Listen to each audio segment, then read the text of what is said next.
नमस्कार, वंदे मातरम। मैं हूं श्याम गिरी। आप देख रहे हैं हमारा चैनल मुद्दा भारत का यानी मुद्दा आपका। फिलहाल आज का हमारा मुद्दा है कोरोना का।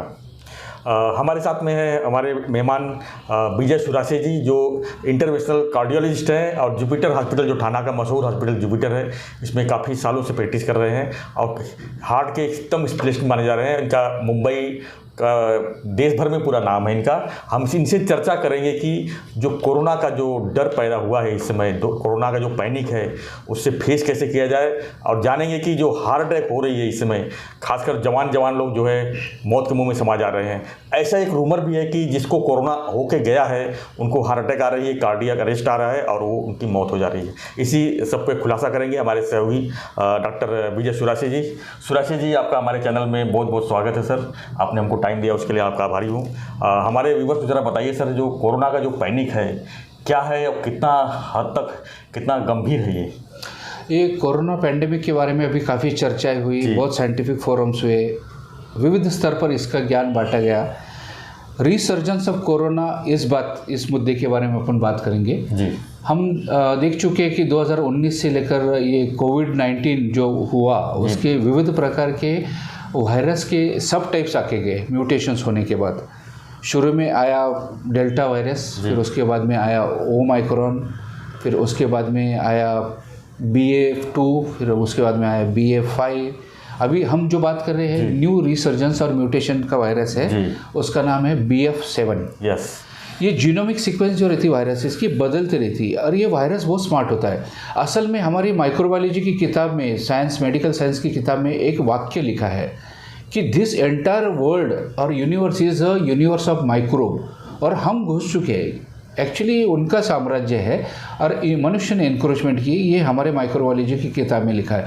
और खुद के जीने के लिए, खुद के सर्वाइवल के लिए वो कुछ बदलाव करते रहते हैं टाइम के अनुसार, वक्त के अनुसार, और ये बदलाव को बोलते हैं म्यूटेशन।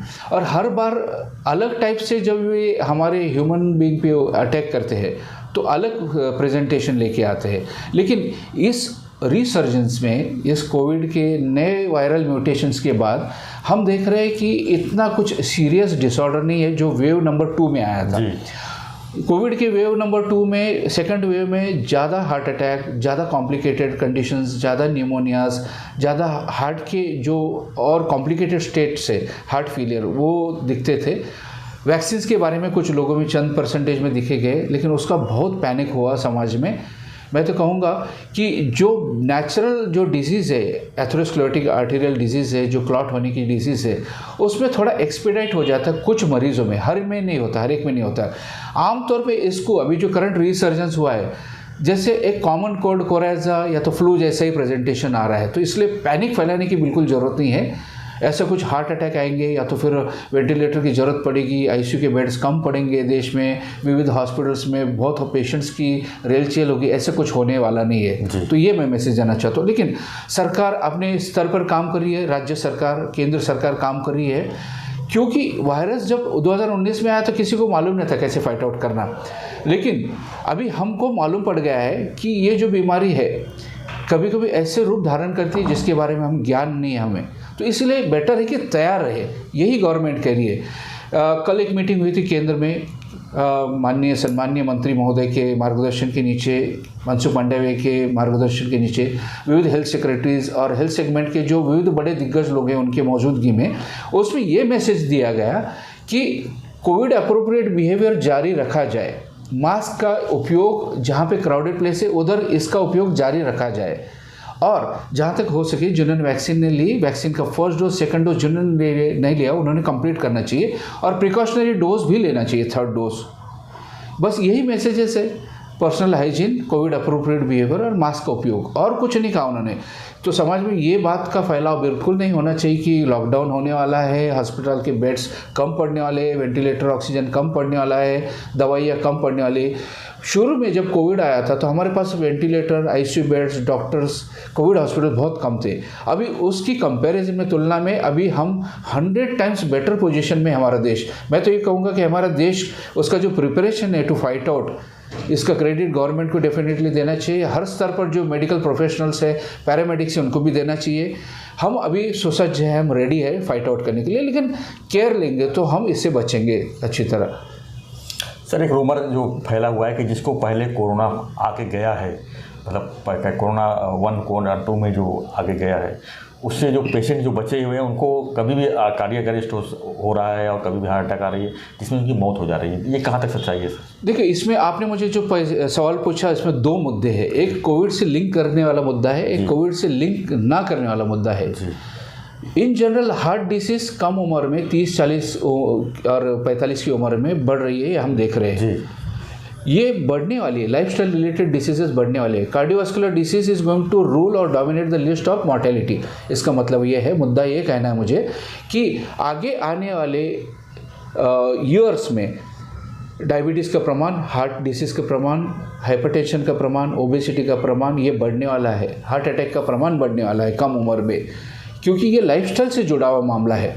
अभी उसके ऊपर और क्या हुआ है कि कोविड का इन्फ्लेमेशन, कोविड की बीमारी की वजह से, कोविड की वैक्सीन की वजह से, कोविड में इस्तेमाल होने वाली दवाई की वजह से, स्टेरॉयड का इस्तेमाल होने की वजह से, विविध प्रकार के मेडिसिन कॉकटेल का उपयोग करने की वजह से बॉडी के इन्फ्लेमेटरी प्रोसेस जागृत होकर क्लॉट बनने की संभावना ज़्यादा बन रही थी, ऐसे देख रहे थे हम मेडिकल मैन।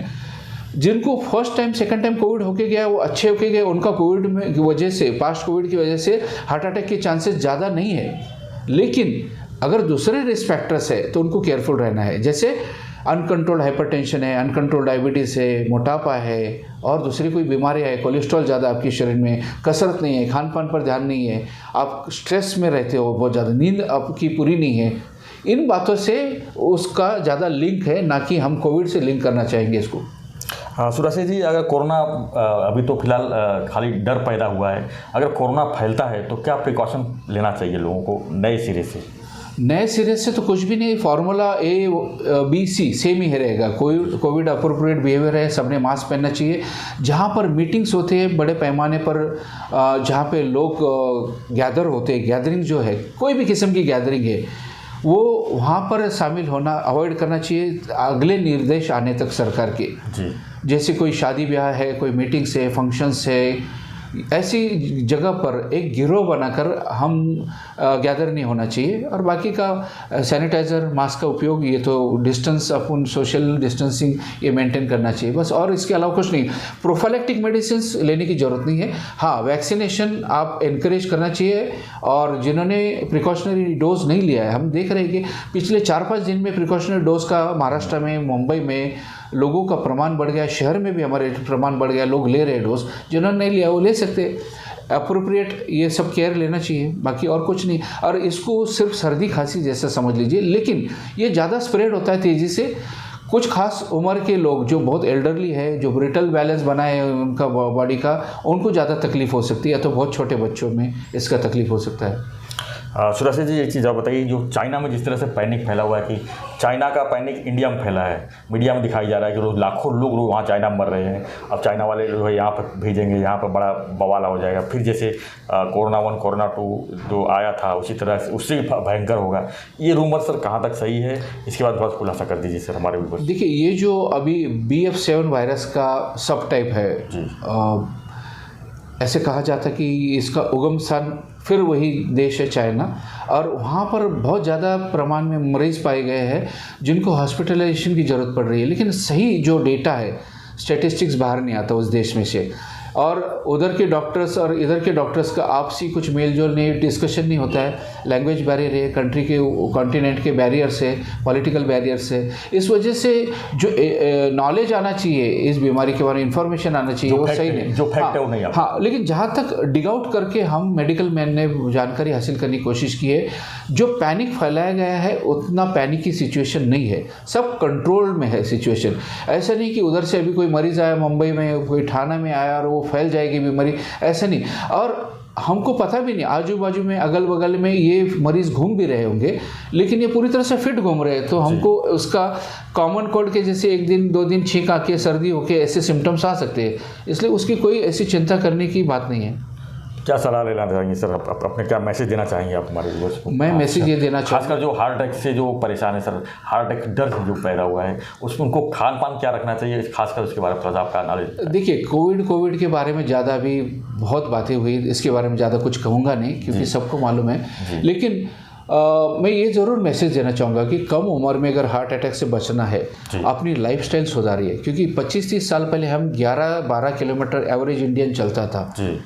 अभी हमारी एक्टिविटी कम हुई है, लो लाइंग हुई है, हमारी नींद कम हुई है, हमारा काम बहुत स्ट्रेसफुल हुआ है, बुद्धिजीवी लोग हैं हम, हमारा शारीरिक श्रम कम हुआ है। खान पान पर ध्यान दीजिए, ज़्यादा प्रोटीन्स का सेवन कीजिए। मैं कहूँगा हमारे इंडियंस का डाइट कार्बोहाइड्रेट सेंट्रिक है, यानी कि अर्थात हम कार्बोहाइड्रेट ज़्यादा खाते हैं। हमारे दिन की शुरुआत ब्रेड, बिस्किट्स, बेकरी प्रोडक्ट से होती है। हम राइस और व्हीट के प्रोडक्ट ज़्यादा खाते हैं। हम शुगर का कंजम्पशन, सॉल्ट का कंजम्पशन ज़्यादा करते हैं। पानी का कंजम्पशन कम करते हैं। मैं तो ये कहूँगा पानी, वाटर इंटेक ज़्यादा, फ्रूट्स का इंटेक ज़्यादा, लीफी वेजिटेबल्स का इंटेक ज़्यादा, प्रोटीन्स का इंटेक ज़्यादा करेंगे तो हमारी सेहत अच्छी रहेगी। इसके साथ थोड़ा मेल होना चाहिए 25 से 30 मिनट ब्रिस्क वॉक। जब कभी आपको समय मिले 25 से 30 मिनट आप ब्रिस्क वॉक कीजिए, चलिए। अभी हमारे पास सब इलेक्ट्रॉनिक है, तो फिर ऑटोमेटिक व्हीकल है, एलिवेटर्स है, सब ऑटोमेटिक हुआ है। अभी इस युग में ज़्यादा फिजिकल एक्टिविटी नहीं हो रही हमारी, और गैजेट्स की दुनिया है, वर्ल्ड है अभी, तो इस वजह से भी हमारा नुकसान हो रहा है। मैं ये सबको कहूँगा कि फिज़िकल एक्टिविटी, एजिलिटी बढ़ाना चाहिए। कम से कम 25-30 मिनट कसरत होना चाहिए। समय समय पर चेकअप होना चाहिए। हम जब गाड़ी खरीदते हैं, भले 2 व्हीलर हो, 4 व्हीलर हो, उसका समय पर चेकअप करते हैं हम, है कि नहीं? जी बिल्कुल। 2 व्हीलर का, 4 व्हीलर का चेकअप होगी। मनुष्य के शरीर का 40 साल, 50 साल, 60 साल तक चेकअप नहीं करते हम।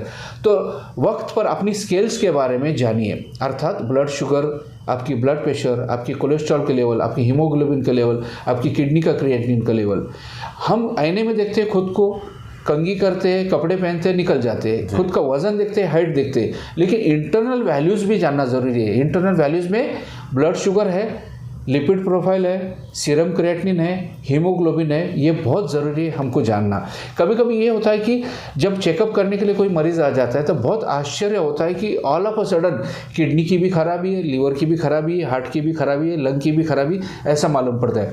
55-60 साल की उम्र तक कोई चेकअप नहीं करता, रिटायरमेंट के बाद एकदम चेकअप करता था, सब कुछ पुर्जे ढीले हुए रहते। तो इससे बचने के लिए समय समय पर जांच होनी चाहिए। जिनका एम्प्लॉयमेंट अभी लग गया है तो एम्प्लॉयमेंट के टाइम पे एक चेकअप होना ज़रूरी है। सब ऑर्गेनाइजेशन में, कॉर्पोरेट ऑर्गेनाइजेशन में ये अभी उन्होंने मेथड शुरू कर दी है। जिनका प्रमोशन जब होता है 35-40 साल के उम्र में, तभी भी अच्छे चेकअप होना चाहिए। फॉर इन बिटवीन 40 to 50 की उम्र में चेकअप होना चाहिए। इसमें अगर 40 के 50 साल की उम्र के लोग हैं, उनका 2D को, ECG, स्ट्रेस टेस्ट भी ये एडिशनल टेस्ट होना चाहिए। हम 2D को कलर डॉपलर करते नहीं है, स्ट्रेस टेस्ट करते नहीं है, ECG करते नहीं है, तो ये करके देखना चाहिए, डॉक्टर से सलाह लेना चाहिए। उचित समय पर अगर राय ली और उचित समय पर बीमारी का डायग्नोसिस हुआ, आगे आने वाले संकट से बचाव हो सकता है। धन्यवाद सुरासी जी। तो हम चर्चा कर रहे थे हमारे जो इंटरनेशनल कार्डियोलॉजिस्ट हैं विजय सुरासी जी से, और जानना चाह रहे थे कि कोरोना का जो डर है, और खासकर हार्ट अटैक और कार्डियक अरेस्ट का जो डर जो लोगों में बैठा हुआ है, उसके बारे में चर्चा कर रहे थे। और सुरासी जी ने विस्तार से बताया कि आपको क्या खाना है, क्या चेकअप कराना है। उम्मीद करूँगा कि आप उसको फॉलो करेंगे। और भी कुछ जानकारी चाहिए तो हमें कमेंट बॉक्स में लिखिएगा, हम सुरासी जी से अगले वीडियो में ज़रूर पूछेंगे और आपको आप तक पहुँचाएँगे। तो आप हमारा जो हमारे साथ बने रहिए। धन्यवाद, धन्यवाद सुरासी जी। जय हिंद। जय हिंद। Thank you.